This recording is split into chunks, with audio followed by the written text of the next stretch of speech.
Question में देखो एक सर्किट दिया हुआ है, ए है तुम्हारा एमीटर, वी है तुम्हारा वोल्ट मीटर। ठीक है, क्वेश्चन हम लोग पढ़ लेते हैं। Which pair of readings of ideal voltmeter and ideal ammeter in the given circuit is possible when a suitable power source of 3 ohm internal resistance is connected between P and Q। Basically क्या हो रहा है, हम लोग P और Q के बीच में एक बैटरी डाल रहे हैं जिसका इंटरनल रेजिस्टेंस 3 ओम दिया हुआ है, और हमें बताना है कि क्या पॉसिबल रीडिंग हो सकता है एमीटर और वोल्ट मीटर का। ठीक है, ये क्वेश्चन भी बहुत तगड़ा क्वेश्चन है। देखो सबसे पहले हम यहाँ पे सर्किट को ड्रॉ कर लेते हैं। हम लोग क्या कर रहे हैं, जो पॉइंट P है और पॉइंट Q है, इसके बीच में एक बैटरी डाल दे रहे हैं जिसका वैल्यू हम लोग बोल दे रहे हैं स्मॉल, इसका वैल्यू बोल दे रहे हैं हम लोग E, और इंटरनल रेजिस्टेंस है 3 ओम। ठीक है, यहाँ पे देखो रेजिस्टेंस दिया हुआ है 24 ओम। अब देखो क्वेश्चन में क्या दिया है ना, जो एमीटर है और जो वोल्ट मीटर है, ये दोनों क्या है, आइडियल है। तो जो आइडियल एमीटर होता है ना, इसका इंटरनल रेजिस्टेंस क्या होता है, 0। और जो आइडियल वोल्ट मीटर होता है, इसका इंटरनल रेजिस्टेंस क्या होता है, ऑलमोस्ट इन्फिनिटी होता है। इसका मतलब क्या है ना कि देखो अगर सर्किट में ना कुछ करंट आई फ्लो करेगा ना, तो ये सेम करंट एमीटर से फ्लो करता हुआ यहाँ पे आएगा, इस नोड पे आएगा। और इस नोड पे क्या होगा ना, देखो दो आर्म है, एक आर्म का जो रेजिस्टेंस है 24 ओम, और दूसरे जो आर्म है ना वो वोल्ट मीटर है, इसका रेजिस्टेंस देखो क्या है, इन्फिनिटी है ऑलमोस्ट। तो क्या होगा, मोस्ट ऑफ द करंट क्या होगा, इस आर्म से फ्लो करेगा, और यहाँ पे ऑलमोस्ट नेग्लिजिबल करंट जाएगा। तो चूंकि आइडियल केस है, तो यहाँ पे ऑलमोस्ट 0 एम्पियर करंट जाएगा।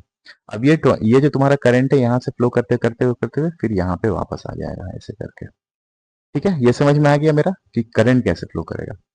अब देखो हम लोग को क्या करना है ना, हम लोग को ए और बी का वैल्यू निकालना है, पॉसिबल वैल्यूज। तो हम लोग देखो एक काम करते हैं, हम लोग सबसे पहले ना इस लूप में किरचॉफ लॉ लगा लेते हैं। ठीक है, तो देखो लूप 1 में जब हम लोग किरचॉफ लॉ लगाएंगे, तो यहाँ पे हमें लिख सकते हैं simply v minus 24i must equal to 0। इससे मेरा देखो v का वैल्यू आ जा रहा है 24 कैपिटल I। ठीक है, ये समझ में आया। यानी जो मेरा वोल्टेज होगा ना वोल्ट मीटर में, उसका वैल्यू है 24i। ठीक है, अब हम लोग को देखो करंट का वैल्यू निकालना, तो हम लोग क्या करते हैं ना, इस लूप में किरचॉफ लॉ लगाएंगे।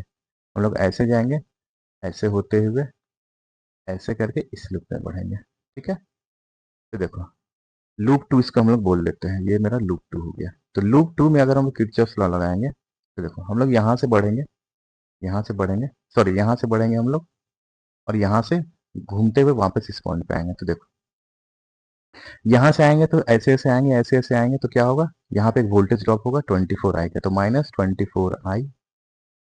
फिर ऐसे करते यहाँ आते जाना, यहाँ पे एक वोल्टेज ड्रॉप होगा -3i plus E is equal to 0। ठीक है, तो इससे मेरे देखो ई का वैल्यू आ जा रहा है 27i, यानी मेरा आई का वैल्यू कितना आ जाएगा, ई बाई 27। ठीक है, अब देखो यहाँ पे जो वोल्टेज है ना वो करंट के टर्म्स में, इसको हम लोग क्या कर रहे हैं ना, बैटरी का जो वोल्टेज उसके टर्म्स में कन्वर्ट कर ले रहे हैं।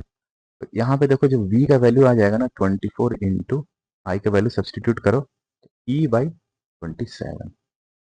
ठीक है, इससे मेरा वोल्टेज का वैल्यू आ जा रहा है 24E बाई 27। अब हम लोग एक काम करते हैं, हम लोग ना V बाई आई का रेशियो निकाल लेते हैं।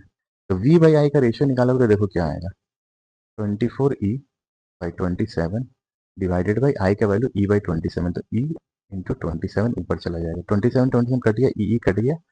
तो देखो V बाई आई का जो रेशियो आएगा ना वो हो जाएगा 24। इसका मतलब ये है कि जो भी वोल्टेज का रीडिंग होगा ना वोल्ट मीटर का, और करंट का रीडिंग होगा एमीटर का, उन दोनों का जो रेशियो होगा ना उसका वैल्यू 24 आना चाहिए। अब ऑप्शन में चेक करो, 12 वोल्ट बाई 2, इसका देखो रेशियो आ रहा है 6, तो ये मेरा आंसर नहीं हो सकता है। 6 बाई 2 का रेशियो आ रहा है 3, ये भी मेरा आंसर नहीं हो सकता है। 2 और 0.5 का अगर रेशियो निकालेंगे तो 4 हो जाएगा, तो मेरा बी भी आंसर सही नहीं है। डी देखो क्या हो रहा है, 12 बाई 0.5, इन दोनों का रेशियो निकालेंगे तो क्या होगा, 24 होगा। यानी मेरा जो ऑप्शन नंबर डी होगा वो मेरा करेक्ट आंसर हो जाएगा। समझ में आया ये क्वेश्चन? ये क्वेश्चन बहुत ही अच्छा क्वेश्चन है और अच्छा कॉन्सेप्चुअल क्वेश्चन है ये।